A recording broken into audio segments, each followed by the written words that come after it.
नमस्कार दोस्तों, जय हिंद, वंदे मातरम। दोस्तों, बहुत ही इम्पोर्टेंट ये वीडियो है सभी का, भावी अध्यापक अध्यापिकाओं का, सभी भाई बहनों का, सभी दोस्तों का। शिक्षक भर्ती के एग्ज़ाम प्लेटफॉर्म पर, शिक्षक भर्ती के चैनल पे आपका अभिनंदन है। दोस्तों, यह आपका कंसेप्ट है, क्लास है बाल विकास यानी child development and pedagogy CDP की क्लास है। टॉप 30 प्रश्न रहने वाले हैं और एग्जाम में ज़रूर पूछे जाएंगे क्योंकि सभी प्रश्न आपके सिलेबस पर आधार पर लाए गए हैं। तो चलिए शुरू करते हैं। पहला प्रश्न स्क्रीन पर आ चुका है। प्रश्न क्या पूछा जा रहा है? 30 नंबर कल प्रश्न हम लोग आप लोगों के लिए करवाए थे कि शरीर के प्रत्येक अंग की विकास दर अलग अलग अवस्थाओं में अलग अलग होती है। ये कहंत निहित सिद्धांत है। किससे निहित सिद्धांत है? मैं आपको बताया था कि विकास की गति में भिन्नता से है, क्योंकि अलग अलग आपका भिन्नता से होता है। ये कल का क्वेश्चन था। कल हमने 30 क्वेश्चन कंप्लीट कर लिए हैं और ये कल की क्लास लेना चाहते हैं, आई बटन पे लिंक आएगा, आप लोग ले सकते हैं। चलिए शुरू करते हैं आज के महत्वपूर्ण 30 प्रश्नों का सीरीज। पहला प्रश्न आज की क्लास का, मानसिक या सामाजिक विकास शारीरिक विकास पर निर्भर है, किस सिद्धांत अनुसार है? दोस्तों, किस सिद्धांत के अनुसार मानसिक सामाजिक विकास शारीरिक विकास पर निर्भर है? राइट आंसर क्या हो जाएगा? किस सिद्धांत के अनुसार मानसिक या सामाजिक विकास शारीरिक विकास पर निर्भर है? वह सिद्धांत है आपका परस्पर संबंध का सिद्धांत। क्योंकि यहाँ पे मानसिक सामाजिक विकास और शारीरिक विकास पर निर्भर है, वह आपका परस्पर संबंध का सिद्धांत हो जाएगा। अगला प्रश्न देख लेते हैं, क्या पूछा जा रहा है प्रश्न। विकास के सिद्धांत में प्रोक्सिमो डिस्टल का अर्थ क्या होता है? सभी लोग कमेंट करेंगे। क्रमबद्धता, निरंतरता, सिर से पैर की ओर, केंद्र से सिर की ओर। राइट आंसर क्या हो जाएगा दोस्तों? विकास में सिद्धांतों का प्रोक्सिमो डिजिटल का अर्थ क्या होता है? केंद्र से सिर की ओर होता है, सेंटर पॉइंट से होकर सिर की तरफ जाना। जैसे आपका मान लीजिए ये आपका ठीक है, ये हाथ हो गए दो, ये आपके दो पैर हो गए, ठीक है, ये आपका पेट हो गया, ये सेंटर हो गया। तो क्या है, सेंटर से लेके सिर तरफ जाना, ये आपका प्रोक्सिमो डिजिटल का अर्थ होता है। अगला प्रश्न देख लेते हैं। संवेदना ज्ञान की पहली सीढ़ी है, यह कथन संबंधित है। दोस्तों, आप लोगों को बता देना चाहता हूँ, ये प्रश्न बहुत इंपॉर्टेंट है। अगर आपको लगता है कि वर्ग 3 में बहुत ही यानी प्राथमिक शिक्षक भर्ती में 1 से लेकर 5 तक के लिए जो आपके प्राइमरी टीचर का जो एग्ज़ाम होना है उसमें बहुत इजीली प्रश्न आएंगे, ऐसा नहीं है। जो पहले प्रश्न आते थे उससे कई गुना अधिक आपके कठिन हार्ड प्रश्न आना है। अगर आप इसका चेक करना चाहते हैं, जो भी हाल ही में आपके फर्स्ट ग्रेड सेकंड ग्रेड के पेपर हुए हैं उनसे ज़रा पूछ के देखिए। जो भी फर्स्ट ग्रेड सेकंड ग्रेड के एग्ज़ाम दिए हैं उनको पता होगा कि कैसे प्रश्न आने हैं और कैसे तैयारी करना है।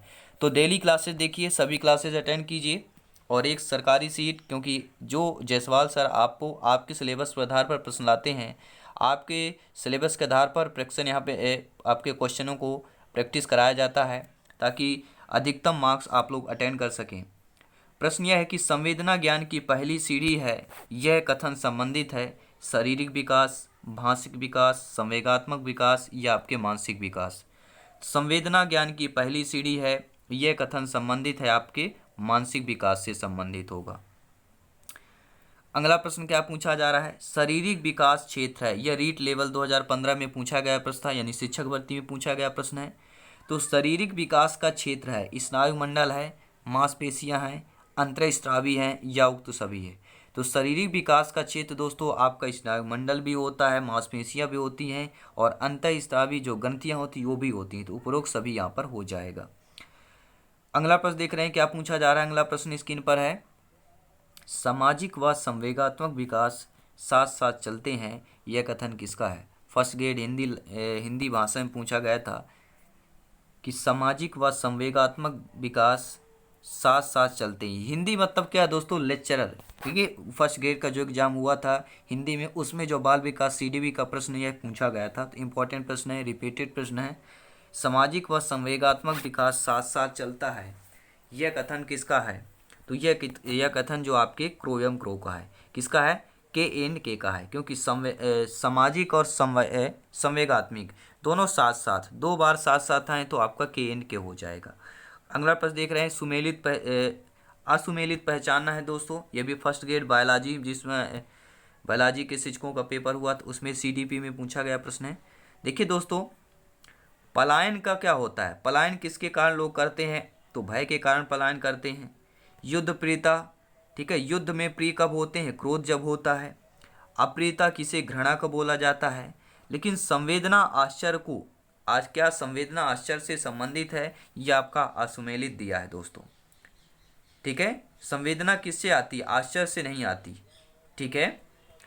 आश्चर्य से आपका संवेदना नहीं आती है, तो आपका जो सेकंड ऑप्शन है आपका असुमेलित है, यानी कि बेमेल दिया हुआ है। अगला प्रश्न देख लेते हैं क्या है। ब्रिजेज के अनुसार उत्तेजना भाग है विकास का। दोस्तों ब्रिजेज के अनुसार यह 20 लेवल में पूछा गया प्रश्न है कि ब्रिजेज के अनुसार उत्तेजना जो है भाग विकास का कौन सा भाग है? सामाजिक, मानसिक, शारीरिक, संवेगात्मक। तो आपके वैज्ञानिक जो है आपके प्रोफेसर ब्रिजेज के अनुसार उत्तेजना भाग है विकास का कौन सा भाग है? वह आपके संवेगात्मक भाग है। देखिए जल्दी जैसे जैसे क्लास अंतिम प्रश्न पर आएंगे, क्लास तेजी से करेंगे, 30 प्रश्न कंप्लीट करेंगे।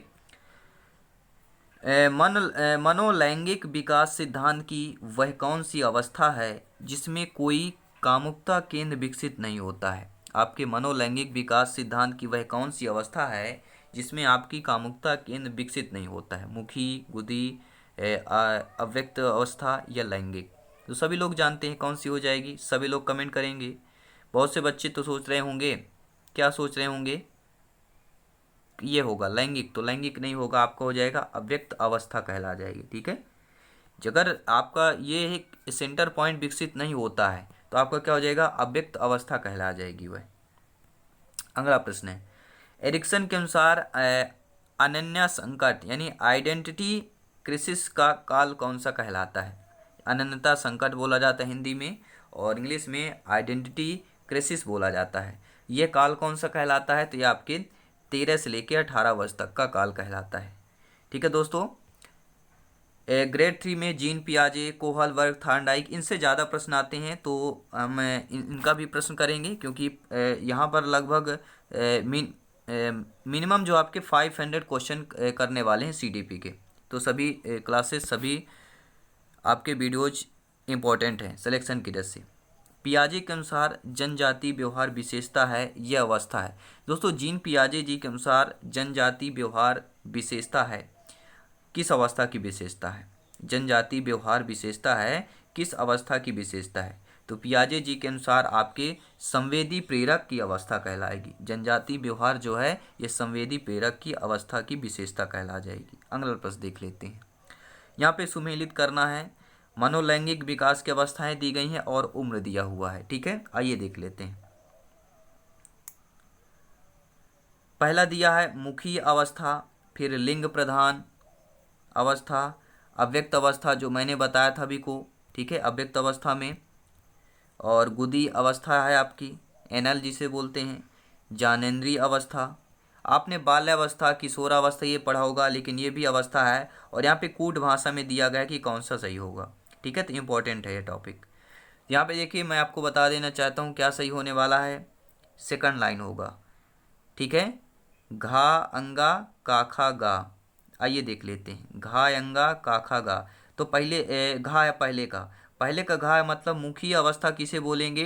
तो आपको जन्म से 1 वर्ष तक जो होता है वह मुखी अवस्था। ओरल स्टेज किसे बोला जाता है? मुखी अवस्था जन्म से 1 वर्ष तक के लिए बोला जाता है, ठीक है। फिर इसके बाद आपका अंगा दिया है यानी 4 से 5 वर्ष तक। लिंग प्रधान अवस्था जो होती है, ठीक है, वह 4 से 5 वर्ष की अवस्था को बोला जाता है। फिर अव्यक्त अवस्था किसे कौन से स्टेज को बोला जाता है?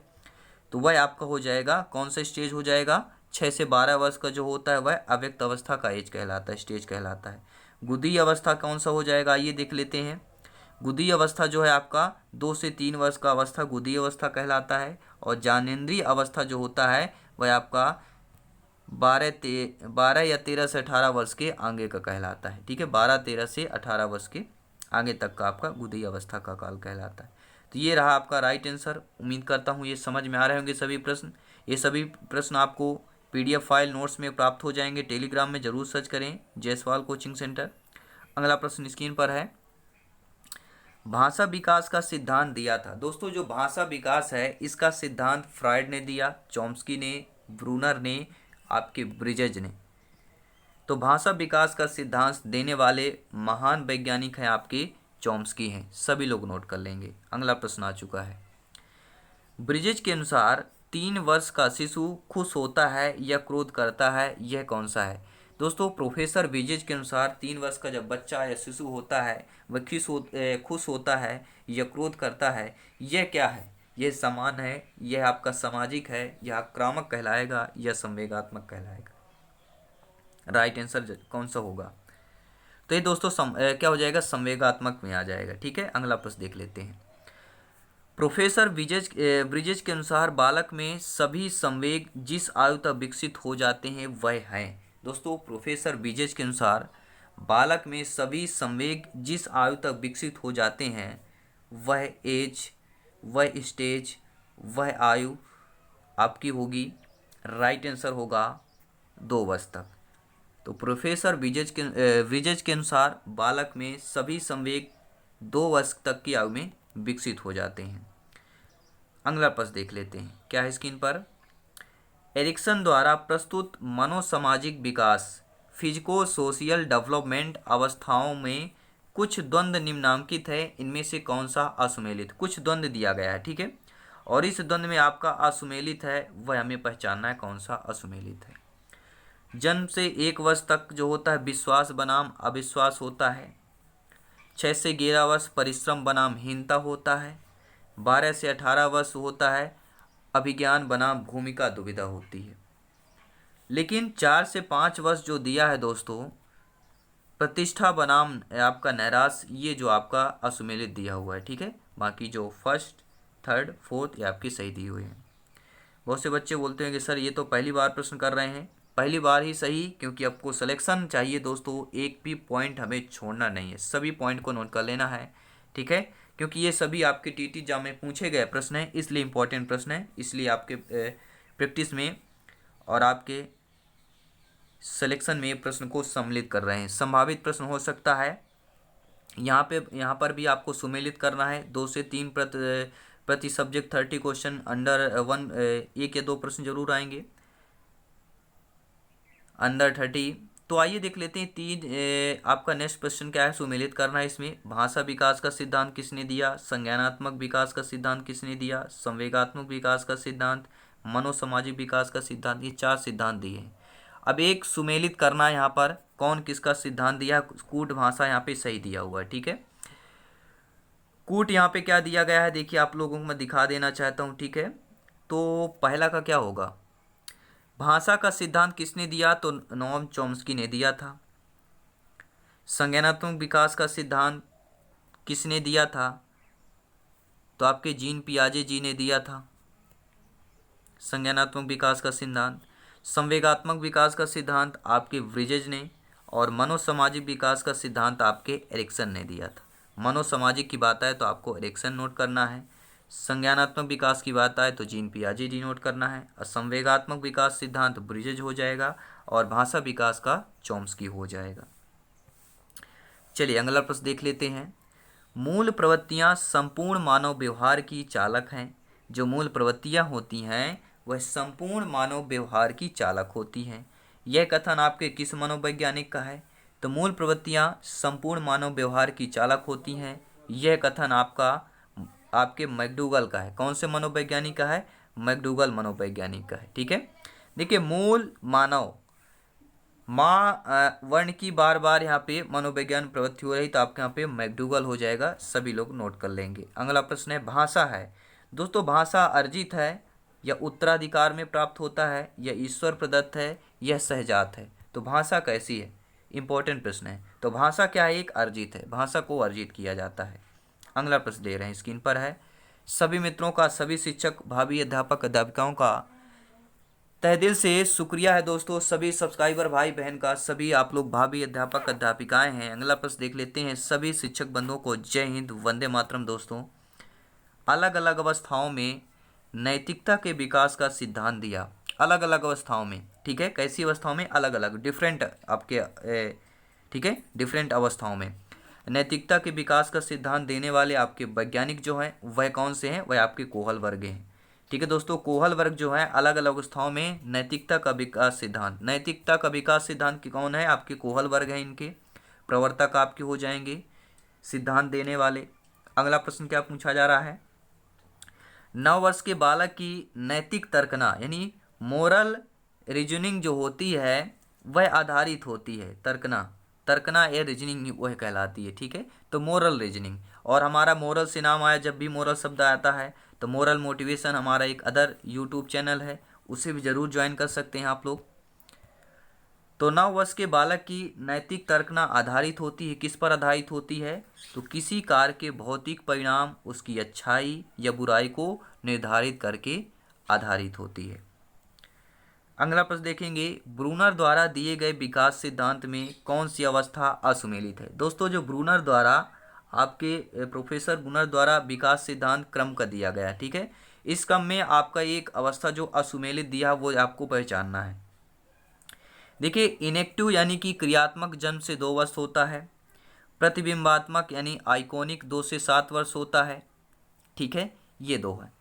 लेकिन जो असुमेलित दिया है वो प्रतीकात्मक दिया, सिंबॉलिक जो होता है प्रतीकात्मक 3 से 5 वर्ष दिया है। जो आपका असुमेलित है ये आपका 3 से 5 वर्ष नहीं होता है, क्योंकि 2 से 7 वर्ष तो आपका प्रतिबिंबात्मक हो जाता है। चलिए अगला प्रश्न देख रहे हैं।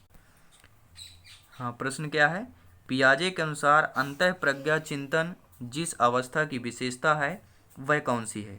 तो आपके इंट्यूटिव थिंकिंग जो दिया हुआ है यही होती है। तो जीन पियाजे के बारे में बहुत सारे मैं प्रश्न यहाँ पे कराया हूँ। तो पियाजे के अनुसार अंतः प्रज्ञा चिंतन जिस अवस्था की विशेषता है वह आपकी अवस्था हो जाएगी पूर्व संक्रियात्मक अवस्था होगी। क्या सही आंसर है? जी हाँ दोस्तों, पूर्व संक्रियात्मक अवस्था में जो है प्रज्ञा चिंतन जिस अवस्था की होती है वह आपकी पूर्व संक्रियात्मक अवस्था कहलाती है। चलिए अगला प्रश्न देख लेते हैं, निगमनात्मक चिंतन जिस अवस्था में विकसित होता है, आपका जो निगमनात्मक चिंतन है किस अवस्था में विकसित होता है दोस्तों? संवेदी प्रेरक अवस्था में, पूर्व संक्रियात्मक अवस्था में, मूर्त संक्रियात्मक अवस्था में, औपचारिक संक्रियात्मक अवस्था में। तो निगमनात्मक चिंतन जिस अवस्था में विकसित होता है वह आपकी अवस्था हो जाएगी कौन सी? औपचारिक संक्रियात्मक अवस्था। ठीक है, जीन पियाजे जी ने 4 महत्वपूर्ण आपकी अवस्थाएं बताई थी। तो संवेदी प्रेरक आपकी पहली अवस्था है, ठीक है, और ये 3 अवस्थाएं, और चौथी अवस्था औपचारिक संक्रियात्मक अवस्था है।